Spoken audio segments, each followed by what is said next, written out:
welcome to the third lunch lecture of the Change Corner. For those of you who have already been to one of the lunch lectures, during the lecture there will be some questions where you can answer through WooClap, and on the screen you can see how you can participate in WooClap.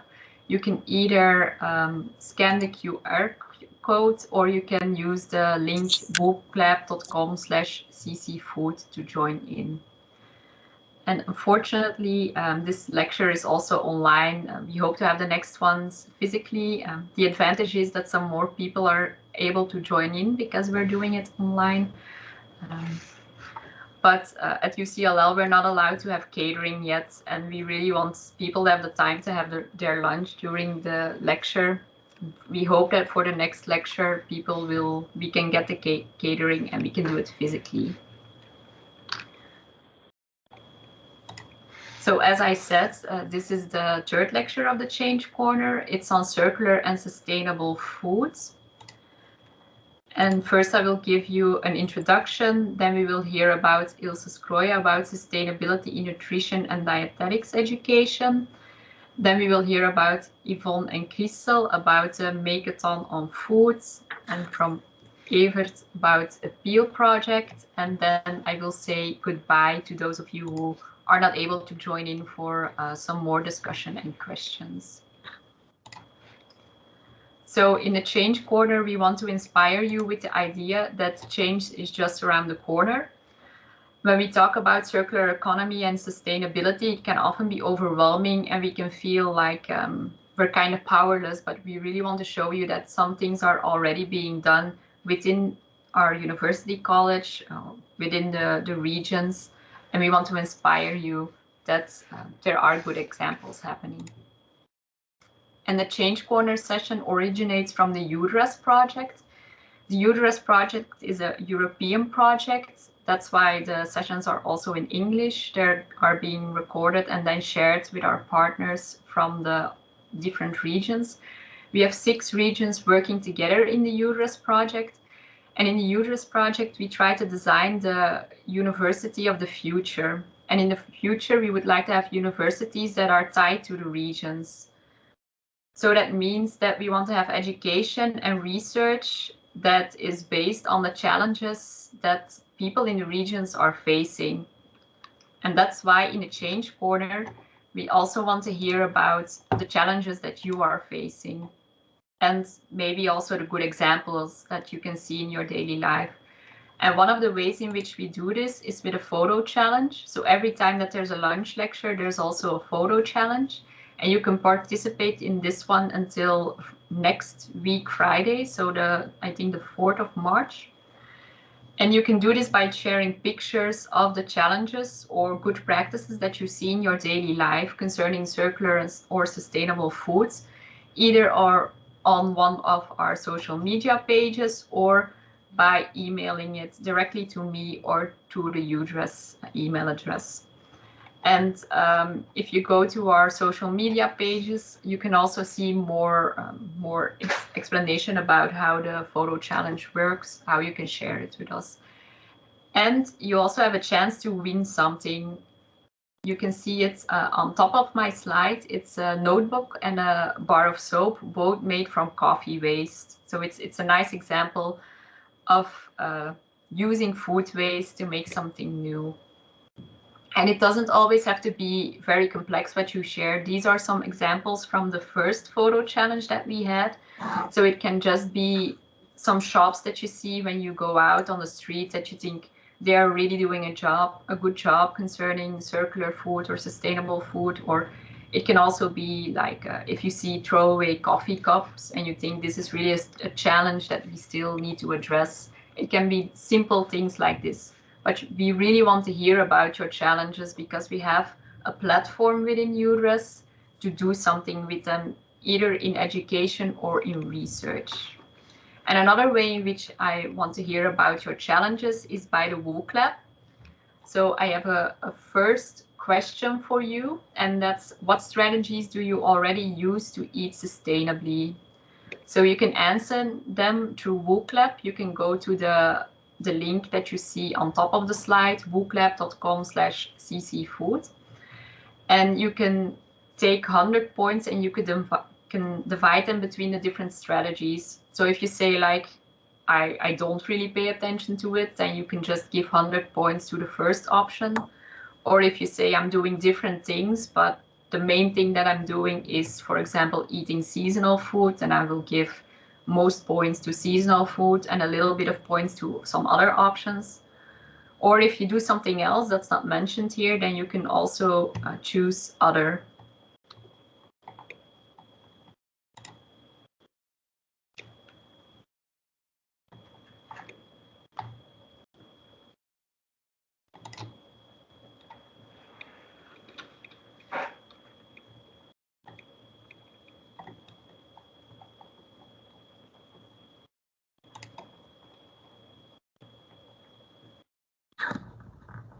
Hello. Hi, Myra. We're busy answering a question on WooClap. So if you go to wooclap.com/ccfoods, you can answer the question as well. Okay, thank you.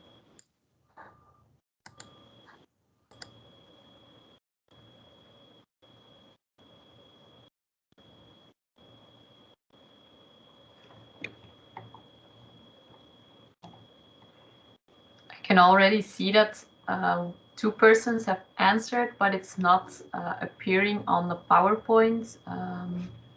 So I'm going to try to share it in a different way.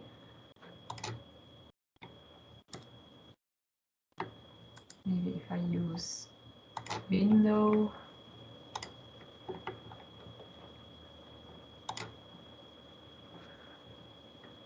So now you should be able to see the results, I hope.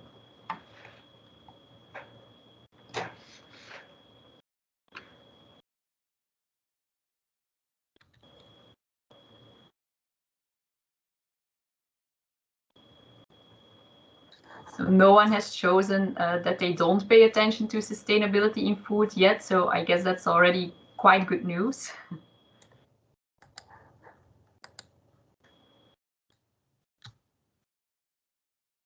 And eating less meat is a very popular option.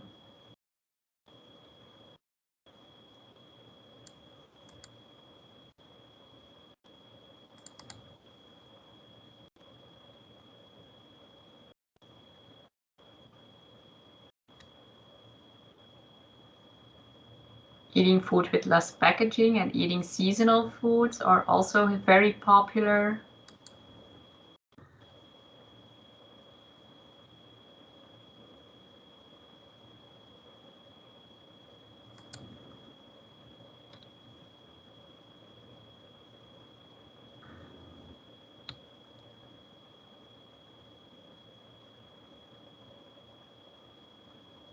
So I see that you all are all doing some things to try to eat sustainably, or at least the people who have answered. There's 1 point for not paying attention, which is very little, so that's quite nice. Estou sim? I have another question before I go to our presentations, and that's what kind of food do you mostly throw away? Quero. E depois liga-me. And again, you can divide 100 points between the different options, and could be also the case that there are other options that I haven't listed here, so you can just choose other in that case.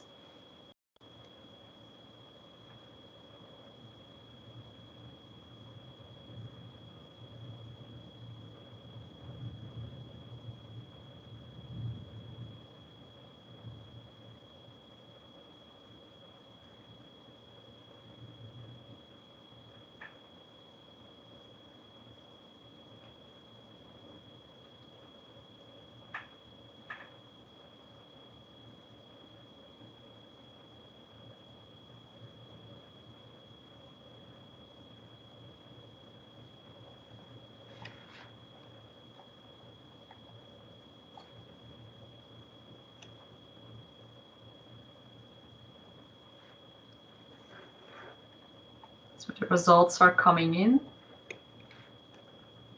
So most popular option for now is almost none, which is also very good news.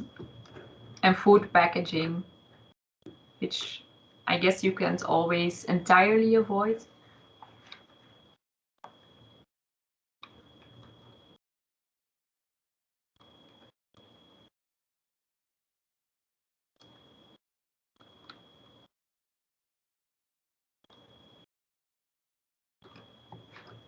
So that's nice to hear. Apparently there are a lot of people already acting quite sustainably in this group when it comes to food.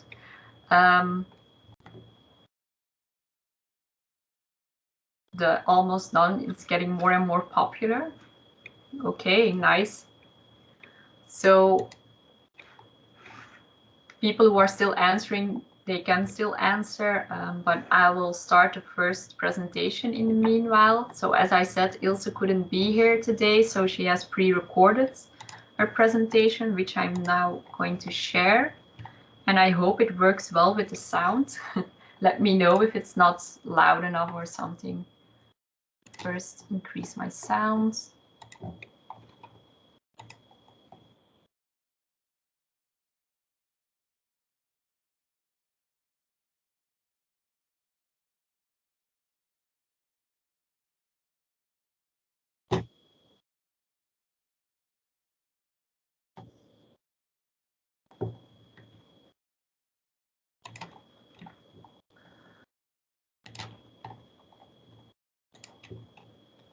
Okay.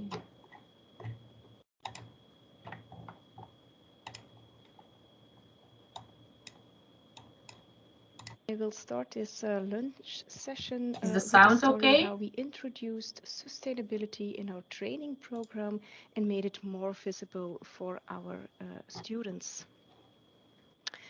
So the European Federation of the Association of Dietitians is the voice of European dietetics.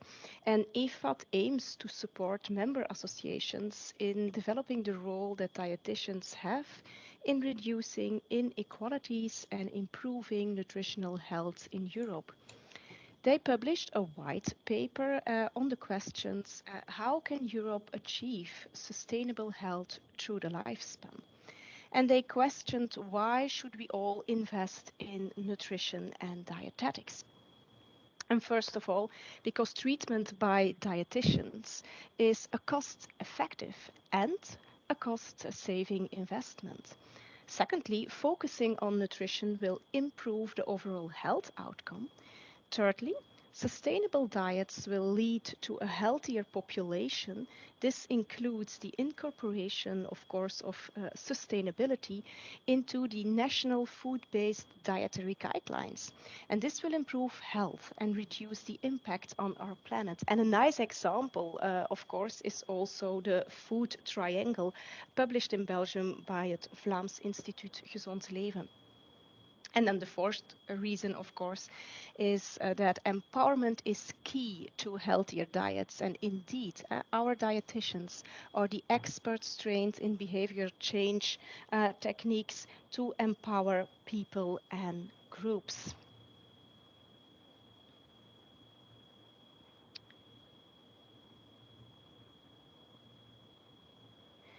So my story will start with the results of a survey a few years ago.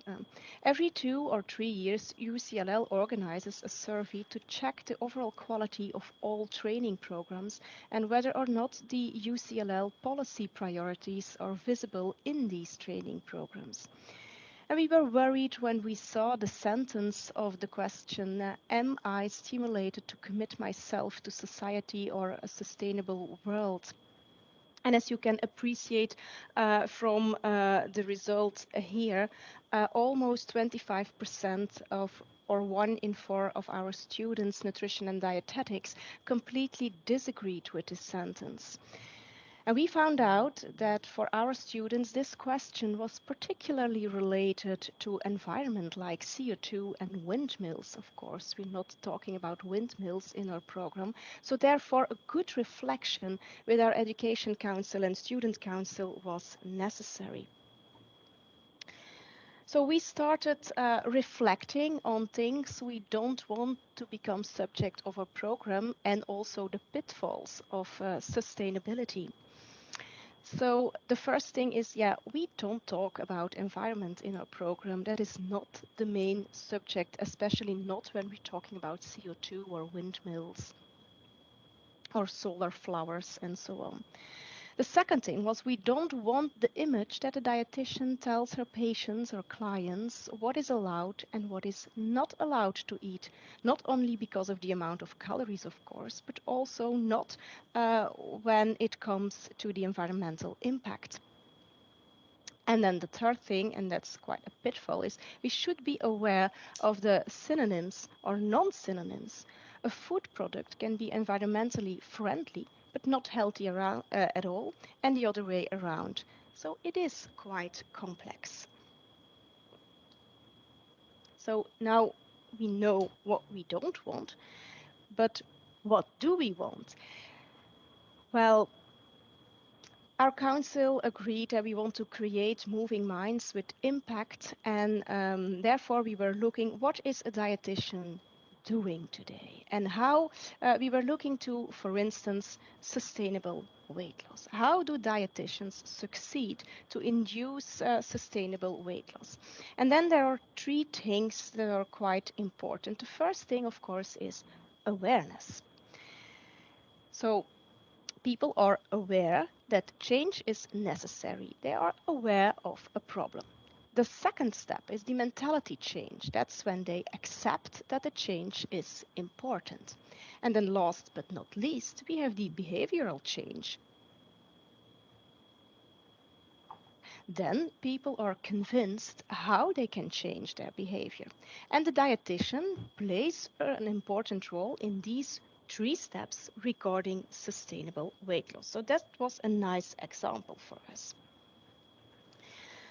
So then we said, okay, to become aware of sustainability in our training program, it should be visible. So to make our ideas visible, we included the importance of a sustainable perspective already in our vision and policy plan. And here you see a part of our vision. And as you can appreciate in the first sentence, but also in the last sentence, sustainability is included. So in the first sentence, it says, in line with the SDGs, the program offers access to quality education and strongly promotes health. And in the last sentence, there is stated that he or she, and then we are talking about the student, makes adequate translations to new and more complex situations, taking into account the international context and the sustainability perspective of our healthcare. So we translated our vision, of course, into policy priorities of our policy plan. And especially in our third policy priority, we are talking, or we want to teaching students knowledge and competences regarding sustainability. And indeed, our nutrition and dietetics program aims to train students who are committed to a sustainable and just society. It therefore focuses on teaching the necessary knowledge and skills. That's like SDG 4, of course. And the nature of the training and the future profession mean that the training contributes to several of the sustainable development goals, like zero hunger, good health and wealth, quality of education, and also sustainable consumption and production patterns. So we have a plan. It's time for action. The first focus, as I told already, was the awareness. And we want to make students aware that our training program and its graduates contribute to the realization of particularly SDG 3 and 12 through the inclusion of the SDGs in our vision and by clarifying the link with the SDGs within courses and assignments. So then the question was, how? Well, via a participative approach like co-creation. So there is an active involvement of students as a full partner in the production and implementation of our vision, and we therefore offered an internship to a few students. So 4 students in total started their internship under the supervision of myself and also Christel van Hoof. And these 4 students, they were in charge of our Instagram account, UC Lekker Leven. And therefore, they were in charge of several posts a week on this account, and the posts should be somehow related to sustainability. So, and here you will see a few examples of the posts. So we had, for instance, a post on how to fill a refrigerator. And there, of course, that's quite related to the reduction of waste. Then there were also tips and tricks on healthy food, but also that healthy food can be cheap as well. They also provided their followers every month with a list of seasonable vegetables and fruit. And 2 times a week, they provided them with healthy recipes. So the second topic of their internship was to check the content of our courses regarding sustainability. So they checked all the courses and did interviews with our staff to make an inventarization of all the subjects related to sustainability and the SDGs. They presented then their findings during a staff meeting, and they provided them with 2 sentences for each ECTS file to make the link with the SDGs visible. They also prepared a slide for each course to point the link between the course content and the SDGs. And the aim is that our professors can use this slide during the introduction in the first class of each semester. So here we really worked on the awareness, of course, and when you go, when you have a look to the PDCA cycle, the next check will be then during this semester, as there is a new survey in 2022. And so we hope to score a little bit better on the sentence I showed you on the second slide as 2 years ago. So to end, indeed, how can our future-proof dietitians promote sustainability?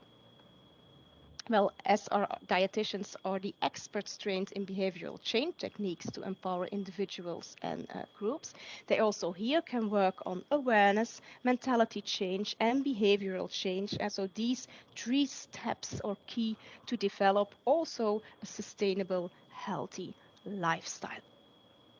And this is important for all graduates as well as those that become a clinical dietitian and those that will work as a dietitian in food industry, industrial kitchen, or in preventive medicine. So to end, I would like to thank the Education Council of our program and also the Student Council, the 4 internship students of last year, and also the External Advisory Board, Nutrition and Dietetics. They reviewed our policy plan 1 year ago. So I would like to give the word now to Christel and Yvonne. They will give you a very nice example of how sustainability can become content in their course.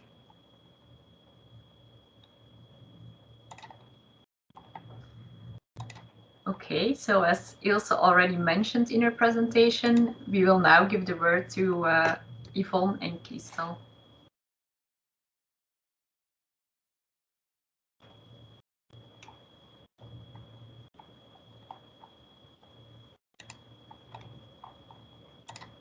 So good afternoon to all of you. I think you can see our presentation now. Okay, thank you. So Sarah, thank you very much for the invitation and also for the short introduction. So my colleague Yvonne IJsseldijk and myself, we are both teachers from the study program Nutrition and Dietetics from UC Leuven in Leuven. And Ilse, the head of our program, already showed an overall view on how sustainability is embedded in our study program, but in the next part of this lunch session, Yvonne and I will show you a specific example of how we incorporate sustainability in our lessons. So I will first explain the context of the project in food technology, where it is situated in our study program, and Yvonne will afterwards go more into detail on the project itself. So all our students get a main program leading to the same degree. So they all get the same diploma, but in the 5th semester, students have to choose between 4 tracks. Each track is about broadening or deepening their knowledge on some specific aspects of the working field. And so the first track is clinical nutrition, which goes into detail on some specific aspects related to clinical nutrition, for example, on allergy. The second track is the track health promotion, and this is related to prevention, as Ilse also already said, and education of healthy food. And then the third track is the track we call interprofessional and intercultural cooperation in healthcare. This is an aspect of the working field which is becoming more and more important. And in this track, our students are trained in working together with other professionals like dentists, nurses, doctors, and so on. And the last track, and this is a track Yvonne and I are especially teaching in, is a track within food technology. So this track is related to food industry and catering services. And so the one we are showing you today is an example from this last track. The 2 main courses we teach in this track are quality and food safety. So that's the first one. And the second one is what we call food technology within an industrial context. And the main topics in the second course, food technology, the main topics in general are mentioned in this figure. So students should have knowledge about those topics, like, as you can see, labeling, for example, but also the relation with government and with regulations. So the food law, for example. They should also have knowledge about communication with stakeholders, not only producers, but also consumers that are involved. You can see also some other things like science is very important, innovation of products, and so on. Within the course, food technology within industrial context, we develop every year, in the beginning of the academic year, we develop a product. And this development is guided by theoretical lessons regarding the topics as mentioned here in this slide. So we start with the project with project management. The students have to clarify the goal of the project in a project letter. They also get some theoretical knowledge on the production processes and ingredients in general, but also applied to the specific case study of that year. And as you can also see, we teach them also about new trends in food technology regarding sustainability, salt reduction, for example, in product development, but also about the protein shift. They get some theoretical background. The project starts every year with a makeathon, and we organize this makeathon together with Ricolto. Ricolto is what we call the former Vredeseilanden in Dutch. And it is part of the Generation Food project of Ricolto. And it is also supported by Leon. Leon is an organization in Leuven that supports young entrepreneurs who want to start their own business. It's a 2-day event, and sustainable food is playing the leading role during this event. And students work together in a multidisciplinary team. Not only our students, nutrition and dietetics, but also students from marketing or ICT from the UC Leuven are joining us. but it is also open for students of the University of Leuven. And now I give you the word to Yvonne, as she is going to talk you through the project more into detail. Okay, thank you, Crystal. As mentioned by Crystal, I will discuss an example of this project. I take the example of 2020, the Brecola project. In that year, we received 2 questions from the working area, both related to waste streams. The first case was on fruit fiber, the second on waste parts of asparagus. The Makeathon started with brainstorming in smaller groups of students, and that was under supervision of external experts from groups related to generation food. The students first collected a lot of different concepts. So first had a lot of ideas, but then each small student group focused on a specific concept, and that they really worked out into a business plan. And that was supported by a first prototype that was prepared in the kitchen of UCLL. Then they had to prepare a pitch of their business plan, and they presented that to a professional jury. And the jury selected the winning concept, and in that year it was the concept of Brecola, a healthy granola based on fruit fibers. That Brecola concept, that granola, was based on a waste stream of fruit fiber. And that fruit fiber that originated from the pulp of fruit, and that was coming from the production of fruit juice. It was not only food waste, also the product should be healthy. It should contribute to the fiber intake of consumers. And you might know already that daily intake of fibers by consumers at the moment is clearly below recommendations. So each additional intake is, of course, a good point. This means 2 birds with 1 stone, 2 different ways of contribution to sustainable food production.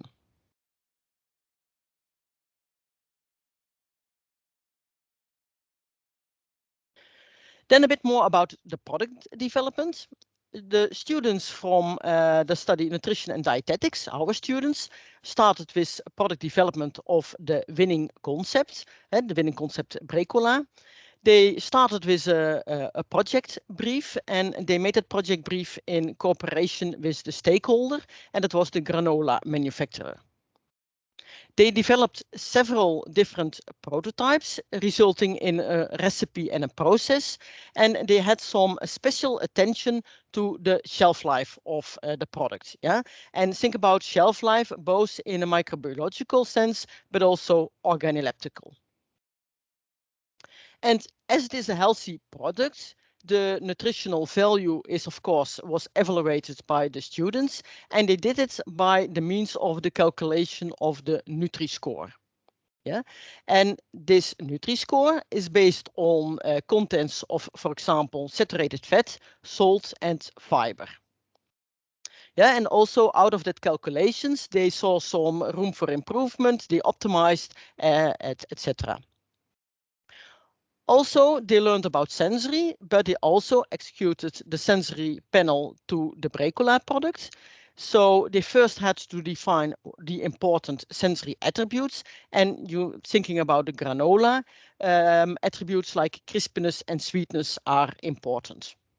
Yeah, with all this optimization, finally resulted in a product, both a recipe but also the process belonging to the recipe, ready for upscaling at the manufacturer. So the product, the granola, was finalized by the manufacturer, and on product type, from the product, we were fine. It was finished. In the meantime, however, a group of management students, originally they participated already in the Makeathon, they developed the full marketing plan. Yeah, so the students, nutrition and dietitians, were only responsible for the product, but the management students continues with the marketing plan. And then as a small business project, the management students started to sell the granola on the market under the name of Delice. Yeah, and they told the story about the product like we solve the waste, you get the taste. The products were sold in small shops, but also via a very nice web shop. And the students from management developed the web shops themselves. And here you see some nice examples of how the look of the web shop was.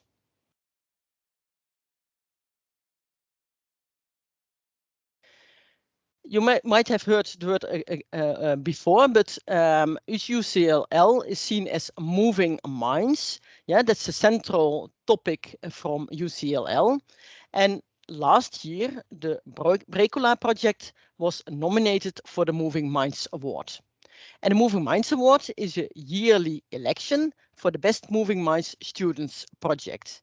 So the Brecola project, the team of both the management students and the students from nutrition and dietetics ended in the top 5, and they really won a very nice prize. Okay, then this example of technology projects, but also all the other yearly projects what we execute, we always try to make the link to the circular economy. Yeah, and depending on the project, depending on the questions from the work field, we try to include the following aspects. On the left side, you see the ladder of Moerman, and that shows how we try to how we can have waste to have the best way of valorization of the waste stream. You have seen it in the Brecola project, valorization of food fibers, but also we haven't done a project around the waste stream of red beans. Healthy food, yeah, is specifically for our study and nutrition is very important. So we always try to include it as well. And therefore we use the tool of the Nutri-Score. You have seen the high focus on focus on high fiber within the Brecola project, but also we have done a project for protein enrichment for the elderly. Yeah.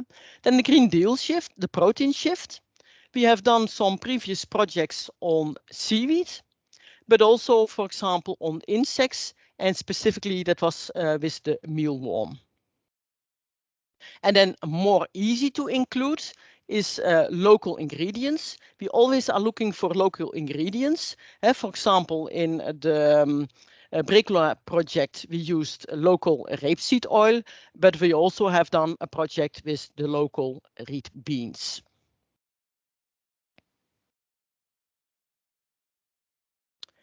So with this project, we try to contribute to sustainable food, but in our opinion, there are several drivers who can help students to get in mind, to move, to change, to have to think about sustainable food.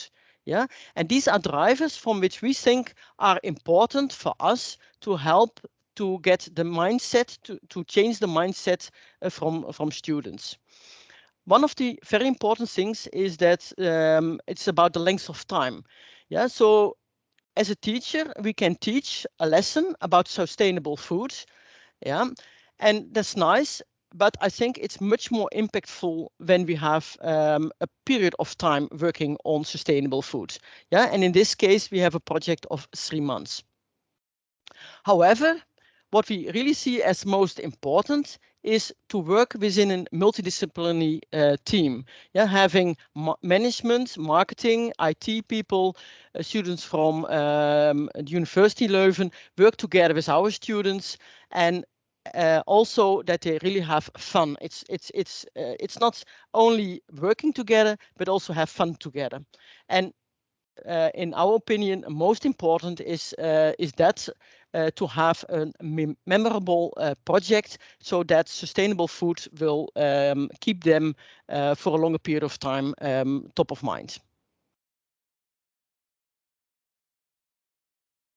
Okay, thank you for your attention.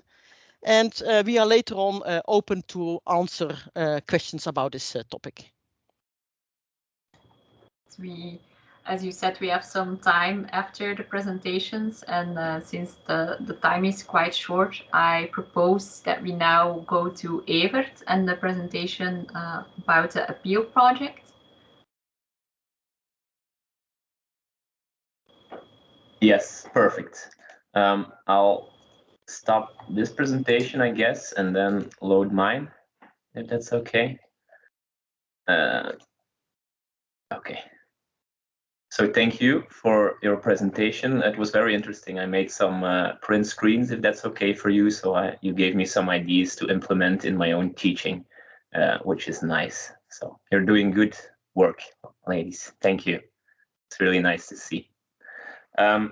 Can you see my presentation in the meantime? Okay. Yes. So hello, everyone. My name is Evert van Echt. I'm a scientific researcher developing a new biomaterial made from apple and pear waste at the UCL Belgium, in the expertise center of sustainable resources. APPEAL stands for apple, pear, leather. So the product we make resembles animal leather, but it's 100% vegan, bio-based, and biodegradable. So in the next 20 minutes and 20 slides, or 18, I will present you APPEAL, why we do this, how we do this, and what we can do. And of course, there is a big link with sustainable food, which I will make very clear in every slide. So this is us. I'm the middle one, but that's not important. We are not important. This is important. And the reason why we are here, talking about circular economy, about sustainable food, and I'm about APPEAL. When we think about food, we think about nature. Actually, when we think about any relevant topic, we think about nature. Well, actually, we don't usually think about nature because we're idiots. Don't get me wrong, I love people, most of them. Most of them are super nice, helpful, friendly, and mean well, but we're all idiots, including me, by the way. Nature is key to every problem mankind has worked itself into. So also for food and sustainability and circular economy. What a terrible word, by the way. I would have called it natural economy or just nature. That idiot label I said accounts for me, obviously. I don't say that everything I will say and present in the next 20 minutes is the only 100% truth, and there is no room for interpretation, discussion, comments, or other viewing points. Of course there are, and that's what I hope for. Because only in triggering our brains, our hearts, and our bodies, we can come to interesting insights, solutions, discussions, and compromises. Having different viewing points and coming to a mutual understanding of each other's perspectives is what leads to a better future. So please write down your questions, comments, thoughts, and viewpoints, and I love to hear them after my talk. So, do you guys know about the Planetary Boundaries? If not, watch the Netflix documentary, Breaking Boundaries, The Science of Our Planet. It's a cool documentary. In short, we all know climate change, right? Because we emit way too much carbon dioxide and methane into the air, which causes a greenhouse effect by which we are slowly cooking ourselves. We pass the safe boundary of climate change and are into the zone of uncertainty of increasing risk, and well ahead approaching the zone of certain high risk. We are focusing mainly on this boundary at the moment, but there are 8 more boundaries, some even more in trouble than climate change. Food, the topic of today's session, and mainly our human agricultural industry has an impact on almost all of these boundaries. Food has a big impact on climate change because of carbon dioxide and methane emissions from aggressive soil management, meat industry, and transport, and by replacing nature by farmland.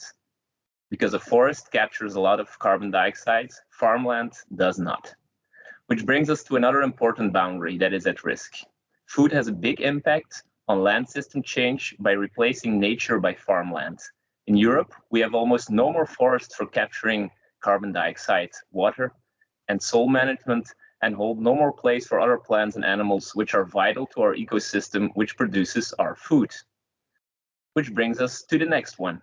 Biodiversity loss is at an alarming rate. One of the biggest causes for this is the farmland for our food industry, but also the use of pesticides on our crops, which brings us to novel entities. These are unnatural pollutants like pesticides and plastic packaging for our food, which are slowly killing plants, animals, and humans. Last, I want to mention biochemical flows. Nitrogen and phosphor coming mainly from fertilizers used in agriculture to grow our foods and making our lands and rivers sick.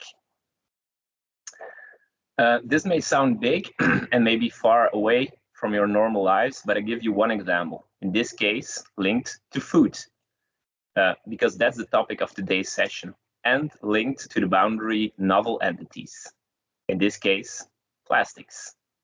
We eat the shit we make, and we dump in nature.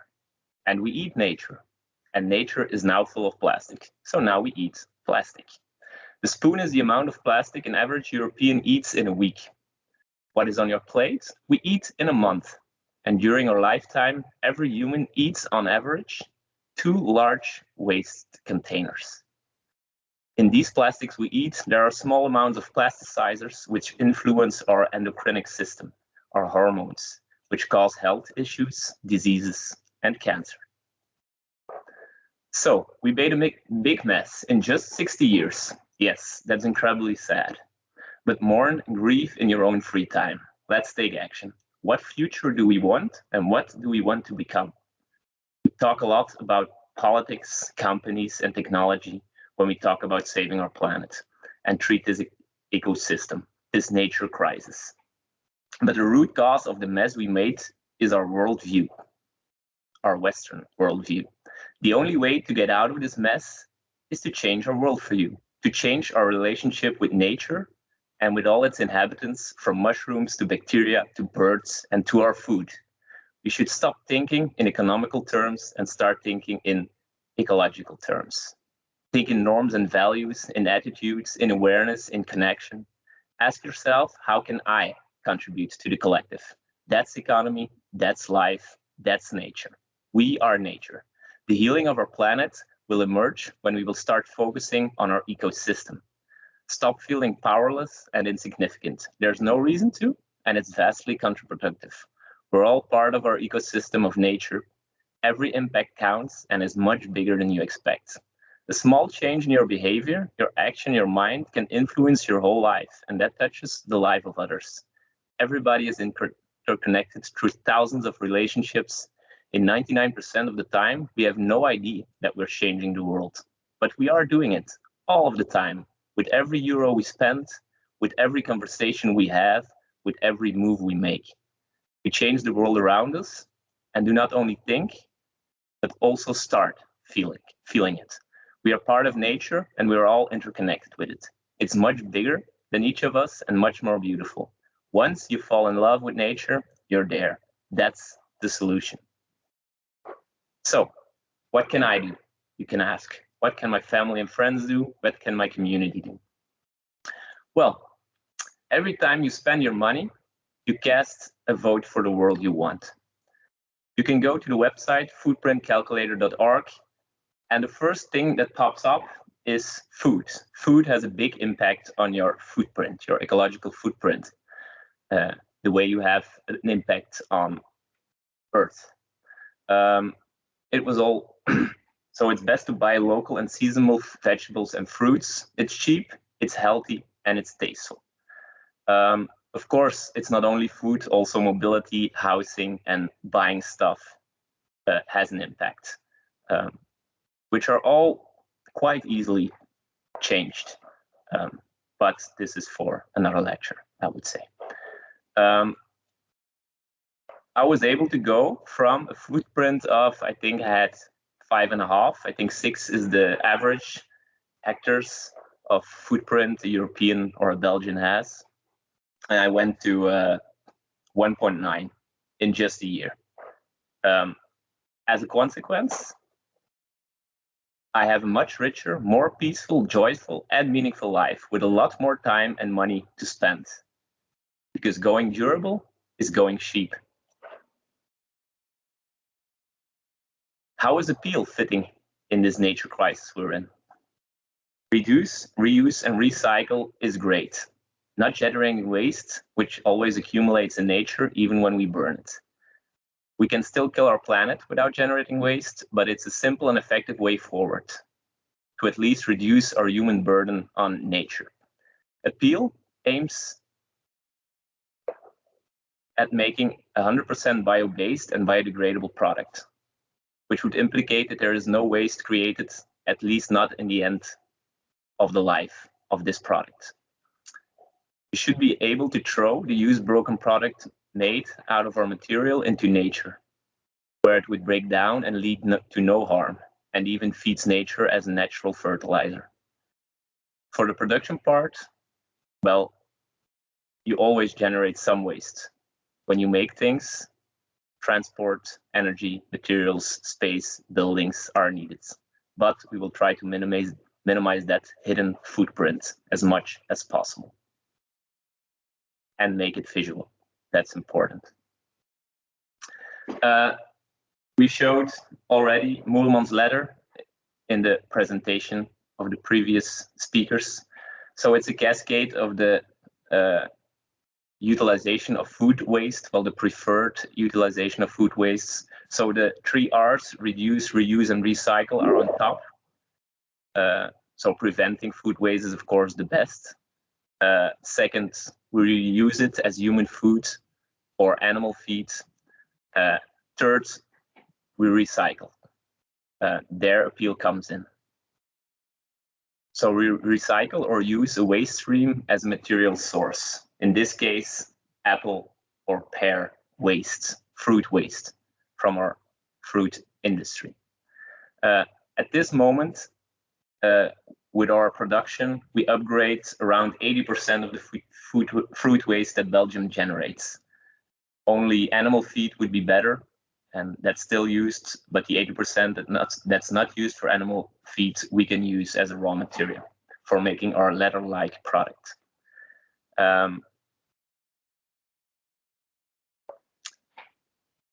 Third slide, why we do this, is to replace, probably the most important reason, to replace animal leather. Because we foresee a future without animal leather. This is because we foresee a future without an animal industry, also known as meat industry. I don't say I foresee a future without meat. Anybody who wants to can eat meat, of course. We can still eat it, but not industrially produced. I do foresee a future without a meat industry. The industrial breeding, feeding, and slaughtering of animals will end. We're starting to see that start already. And to show you why, I have a few slides. So this is why. Not only meat, but also dairy industry will diminish. We can still drink milk and eat yogurt, but not industrially produced. Remember that I said to buy local and seasonal fruit and vegetables? Well, this is why. They have almost no CO2 emission compared to meat and dairy. So climate change is by a big part influenced by this human food production. But also other boundaries which I showed are influenced by the meat industry, like land use, which is huge, phosphor nitrate cycle, biodiversity. It all would flourish again without the use of all this land and fertilizers for feeding and raising cows, pigs, and chickens. The amount of land we need to grow vegetables is much smaller than the amount of land we need for cattle. To give you a perspective, this image gives you an idea about the size of the meat industry. These are a few numbers.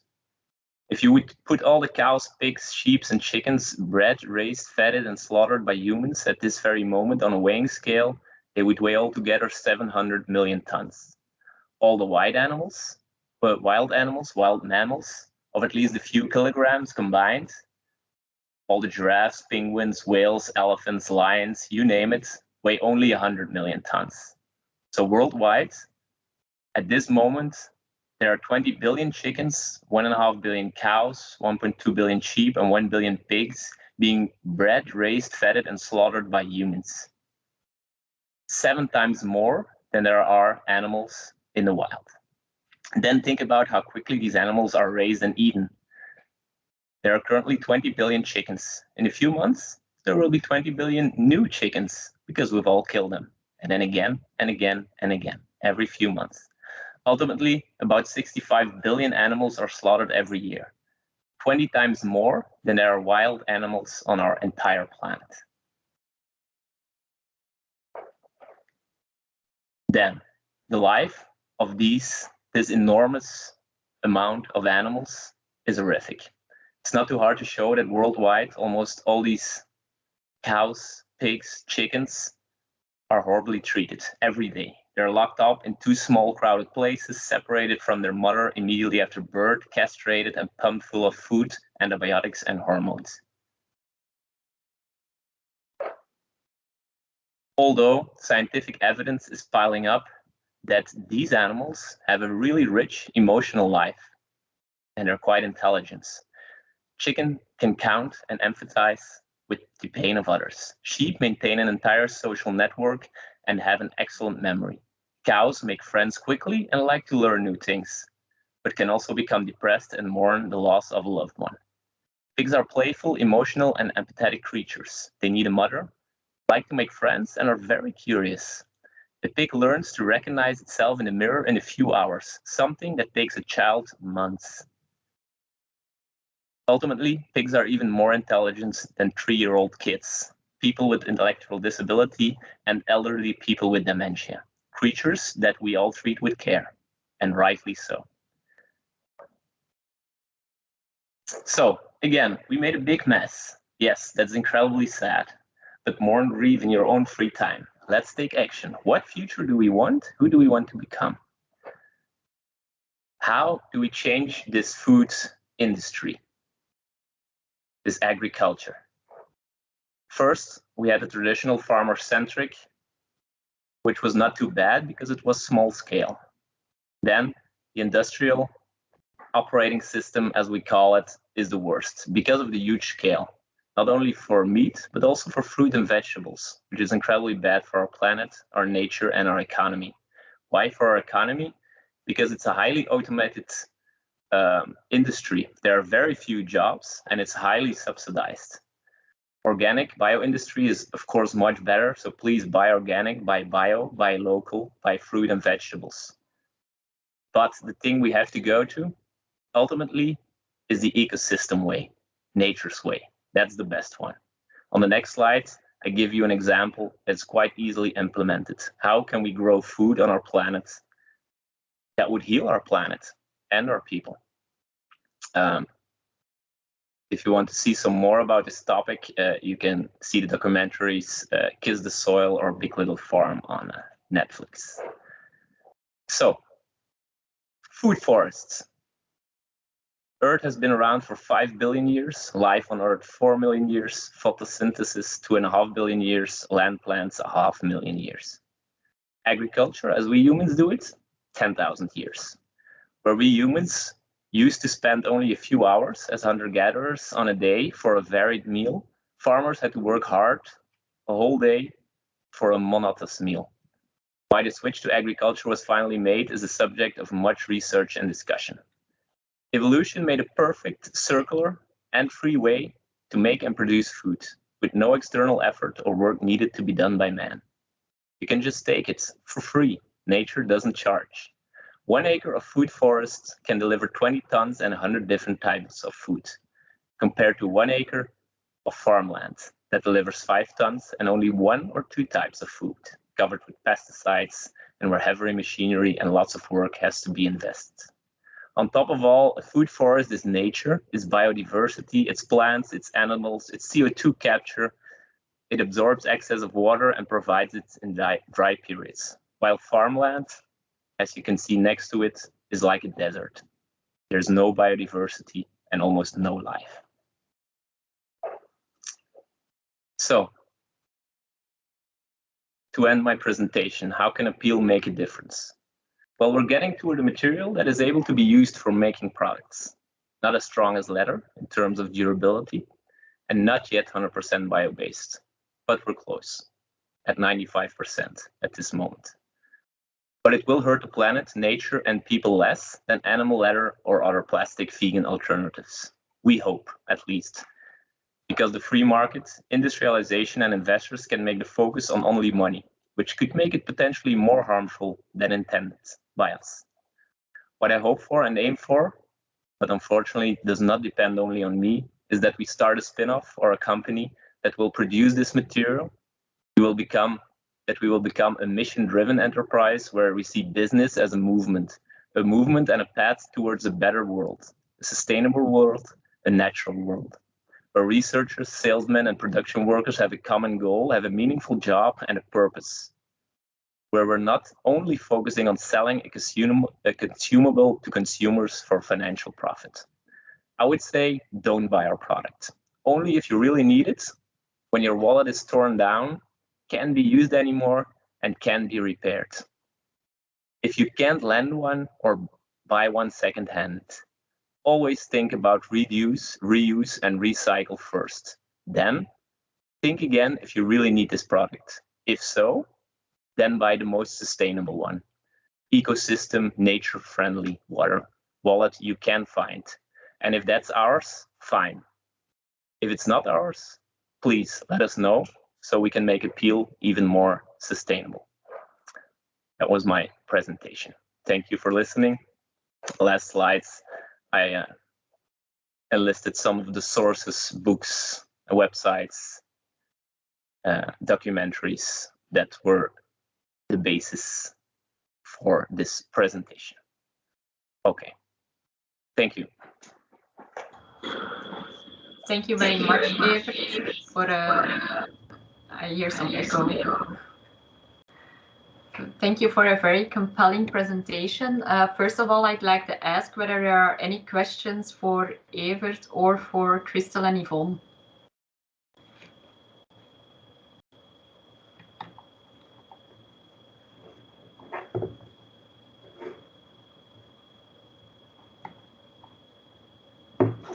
There's a question from Raquel. Raquel, please Hello. Go ahead. It's not directly a question. It's just a reflection.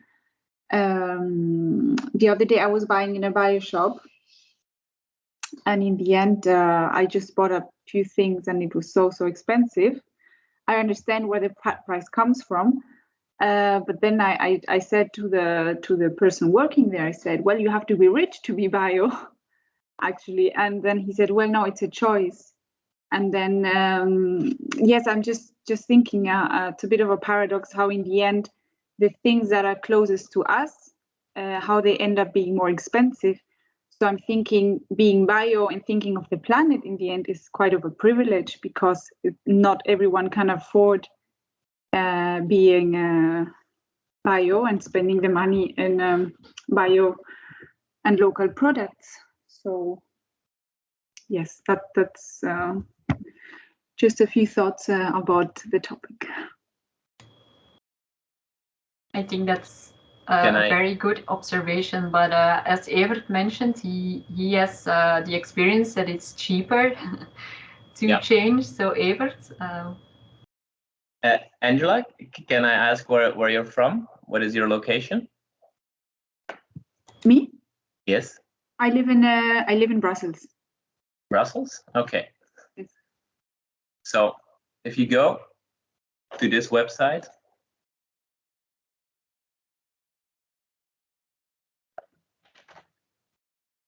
you can give in your location, and there you will find the farmers which are most close to you. Also still meat and dairy, if you like. And you have to look at those prices. I buy my food there, just a kilometer from my house. They gather every Tuesday, and you can buy all your products you want. It's very easy. It costs me 10 minutes, included the walk there and back. So no more 1 hour or more searching stuff in the supermarkets where they sell all kinds of shit you don't need, and it takes a lot of time to find the shit that you want. And I've been doing this now for 1.5 years, I think. And my expenses for food lowered by 50%. What's the reason? That they sell local products, seasonable products. They don't sell, or not much, how do you call it, processed food, which is always a lot more expensive. And you don't give a supermarket the opportunity to 1.5 hours or an hour or 30 minutes you're there, giving them the chance to manipulate you by their music, by their advertisements, by how the products are arranged in their shelves, and by how you have to walk from fruits to vegetables to bread to buy all other things you don't need. So it's cheaper in the end, especially also if you look at nutritional values. If you compare it, a vegetable, fruit, whatever you buy at this local shop versus the one that have traveled around the planet, the average that a food travels around the planet or in kilometers in our supermarkets is 1,700 kilometers, an average product. While at these local markets, it's 10. It's a huge difference, and you taste it. It tastes much better. It's much healthier. There are no pesticides on it. So there are a lot of reasons to buy it, and in the end, it's cheaper. This was my short reply. Sorry. Yvonne, you also have something to say? Yes, I think, Evert, what you mentioned, I can follow and I support. However, I think a lot of people are in a different and looking a bit in a different way, going to the normal supermarket and would like to continue in that. And I think that's fine as well. But also in that perspective, you can do a lot without just buying organic or bio products. It's not because that if you would like to buy sustainable foods, that you always have to buy the organic or the bio food. Just think about easy stuff like seasonal vegetables and fruits. That's already a starting point. Think about how can I eat less meat? You don't have to eat all days to eat vegetarian or vegan, but you can start with it just with a day a week, changing. Use some beans, using some nuts. There are alternatives enough. And that means that is not automatically so expensive. So it's not that if you would like to go to more sustainable food, that you have to go to the more expensive stuff, because I can imagine you see quite often in the shops that organic, that bio products are more expensive. If you don't have the money for that, do it in a different way. That doesn't matter. Each step is a little step.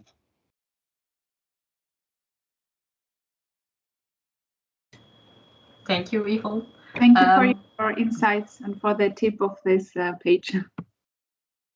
But I think it's an important point, nevertheless, the cost, because it's something that I hear often, and I'm just wondering if you talk about the seasonal things and the less meat, it's not that difficult. But what could we do about it for all the people who still think that it's too expensive to eat sustainably? Is it then just raising awareness about what eating sustainably is, or is there something else that we could do?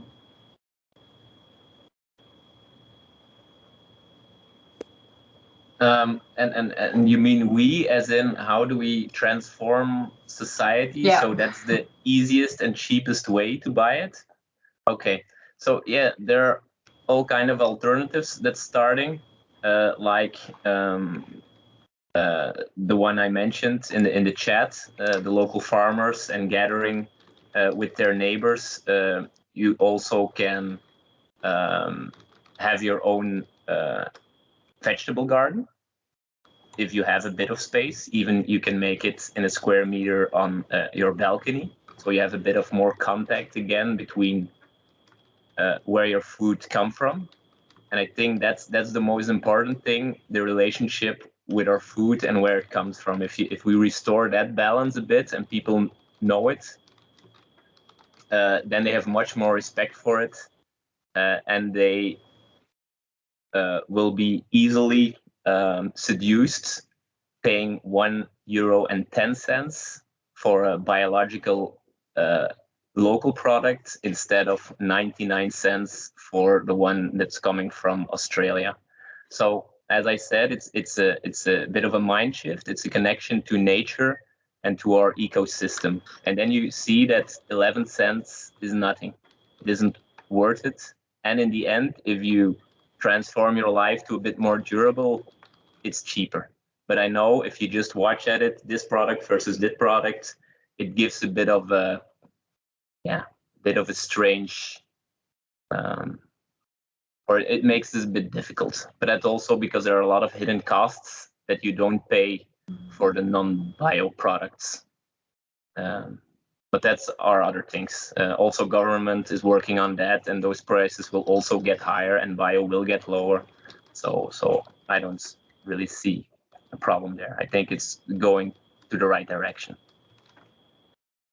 Maybe also a way of moving to more sustainable food is that, for example, if you cook with friends and people are coming for a dinner, then think about what you're cooking for that moment. Yeah, and I'm just thinking about when my kids have some friends. We are eating quite often vegetarian, and having that discussion at the table means that other kids are thinking about it as well.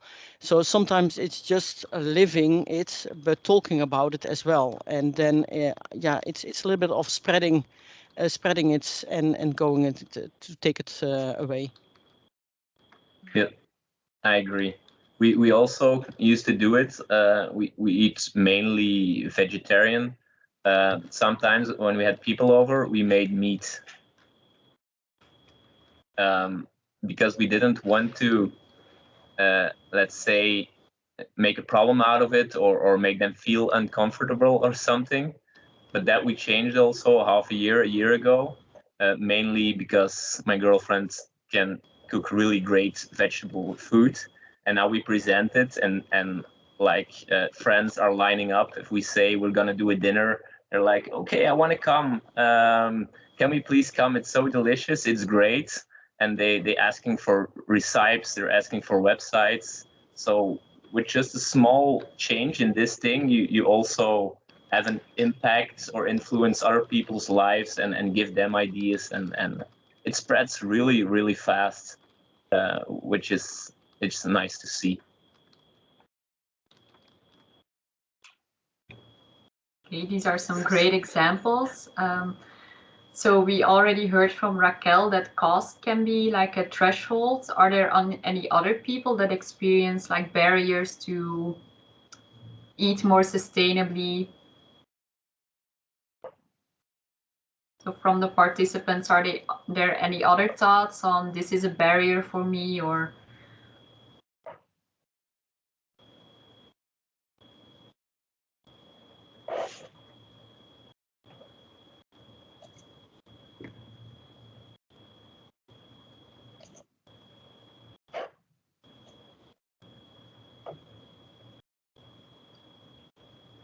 Okay, there's not a lot of thoughts on this at the moment, but in the beginning we also saw that you are already doing a lot, our participants, to eat sustainably.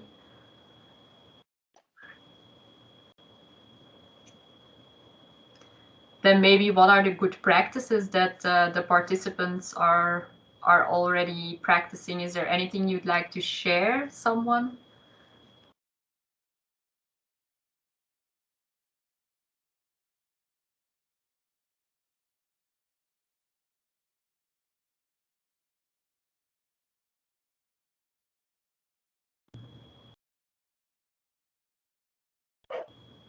Maybe I can just share an example. What for me is important is when I'm going for shopping and I have a list with what I need, then I can just take what I need instead of all kind of things what finally results into food waste.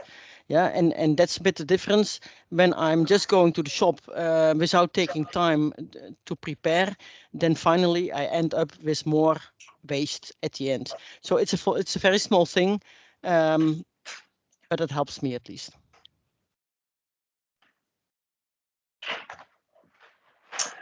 I've put in a website in the chat, which we use a lot to cook vegetarian meals, which are way much more tasteful than the average potato, meat, vegetable we're used to eat since we were kids. So once you change, you don't want to go back because of a lot of reasons, and mainly is the taste. Yeah, and I think that's also something that I hear often, that people think that they have something to lose when they behave more sustainably. But when I hear people who've actually made a change, they often say that they have gained instead of lost. And I hear that's your experience as well. Yeah, that's true. In the beginning, when you just look at it very rational, without interacting with it, then indeed you start comparing what costs is this kind of milk and this cost of milk. Oh no, it's 10 cents more expensive. But when you start engaging and doing it, it transforms a lot. And then you see past these very, things where you compare just one product with the other, but you see all the things that are interconnected with it, the way it's produced, the influence it has on your health, how it affects the farmer who grows this stuff, etc. And yeah, you get a much broader vision of how this whole food cycle works and what's the impact. And in the end, as I said, it's much cheaper. I had to go from a 5-day work week to a 4-day work week because I was earning too much money. I couldn't spend it anymore. Not only food became cheaper, but also transportation, housing, buying stuff I didn't need. So I evolved a bit further in it, and now I'm afraid I might have go to a 3-day work week, which I don't want to because I like my work. So it's a difficulty. So now I'm looking what can I do extra with my money, and I You can invite us for a dinner, and to learn us how you should cook, Yeah, of course we should, but it's so cheap, the meals, that we should invite like 200 people. So that's a lot of work. But then of course I can use my extra day to cook. So maybe it would work for 100 people. So yeah. You could start a food forest, as you mentioned in your presentation, with the extra money. We're working on that. We are talking with the UCLL in Diepenbeek to see where we can start something like this, and we're talking with City of Hasselt. Together with a friend of mine, I'm working on this project in my free time, and I hope I can also do it within my research time at Sustainable Resources. But I have to convince my bosses first. So we're working on that. So that would be nice, maybe also for the teachers of the diet, food and diets, know how it's called. If we can start something like that, it would be maybe nice to make a yearly visit to our food forest, or to implement it also Definitely. in Leuven. Yeah, definitely. Yeah, your campus is a bit smaller, not really a place for a forest close by, maybe a few kilometers further or something, or a really small one. But where where we have some small spaces, even about. Yeah, there might be some options. Just a square meter can also be nice to make a start. Yeah, that's true. I think I heard about an initiative in Leuven where they were going to build an urban forest or something. I'm not sure what it's called, but it might be on the roofs of buildings. Okay. Something that also might help consumers to choose more sustainable food is the eco score. You have the Nutri-Score for to choose the most healthy food, but they are now working out a similar thing about the life cycle of the product. So that might also be a drive for consumers to take better choices. Because for me, for instance, it's very difficult to see when you have a lot of products in the shop, which one is now the best choice. Is to make it extremely, the red meat from the farmer at the corner of my street, is that less good environmentally compared to the burgers that come from the soy from America that is transported that far. So it's for consumers, I think it's very difficult to make the comparison and to decide which one is for me the best option. Yeah, that's a good point. I recognize it. My last few weeks and months, I went to the supermarket. It took me a long time because I was always comparing and thinking about the production cycle and how it would affect, and looking, this is produced here or manufactured there, but it was grown there. So that also you need a lot of time to find that out. So it would be great. On the other hand, now I'm going to this Buren and Boeren. I don't have to think about those things. It's just locally grown here, 5 kilometers further. So it's all good, let's say. So it saves me a lot of time not going to the supermarket. Yeah, I think Colruyt is making an eco score. Yep. But I think what Evert said, if you go to the regular supermarket, it's also an important point because you have so many trade-offs and you really have to put so much time into looking at all the different aspects of every product, and it's for a regular consumer impossible to make this choice in a supermarket.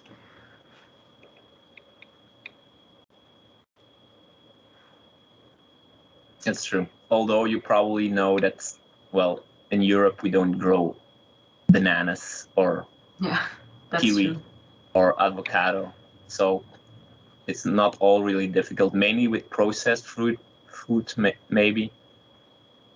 But also there is a big production of bananas in the Canary Islands, huh? In Spain. Okay. I see we still have some international guests with us. We've talked a lot about how the sustainable food is linked with our university. Is that something that other people from other countries also see in their university?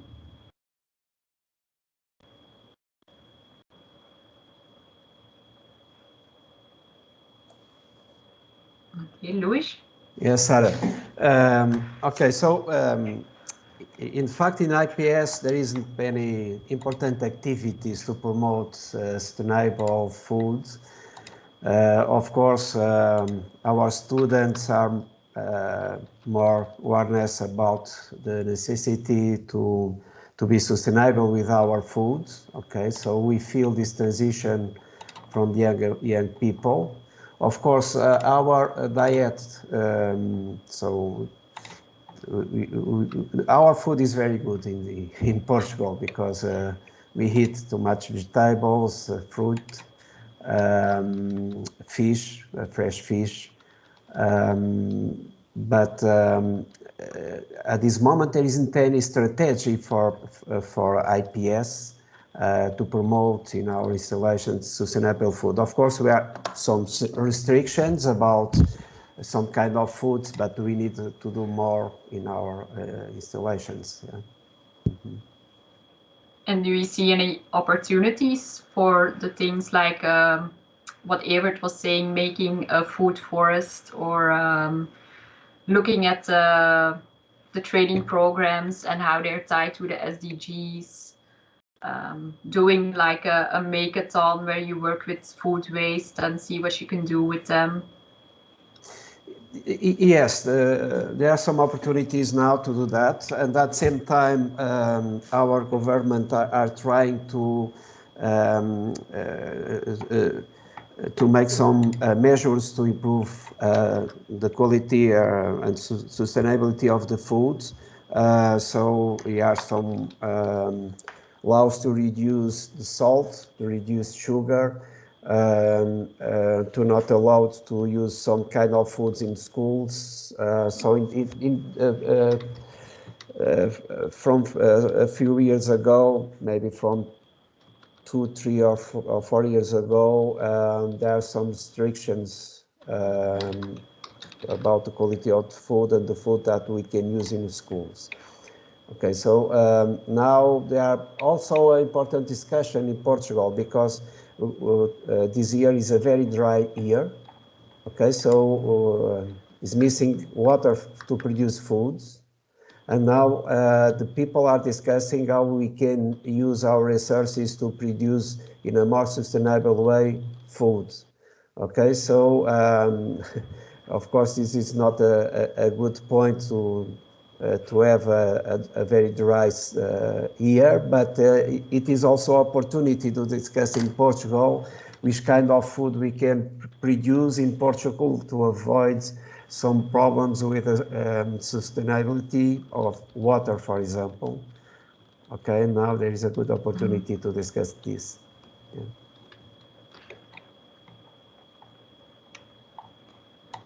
So you're kind of feeling the effects of climate change, and that's also working as a catalyst to look at the food production. Yeah, there are many discussions on this, and I think it's a good opportunity to promote the sustainability in the food production and food consumption. Yeah. Mm-hmm. Okay. Okay, thank you. Thanks.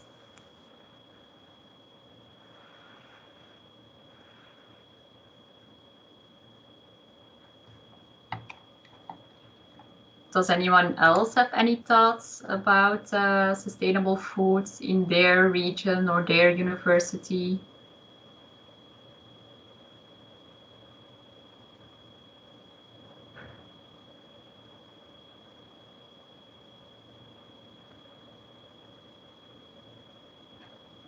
Okay, I think if there's no ideas yet left to share, then we could end this this session of the Change Corner.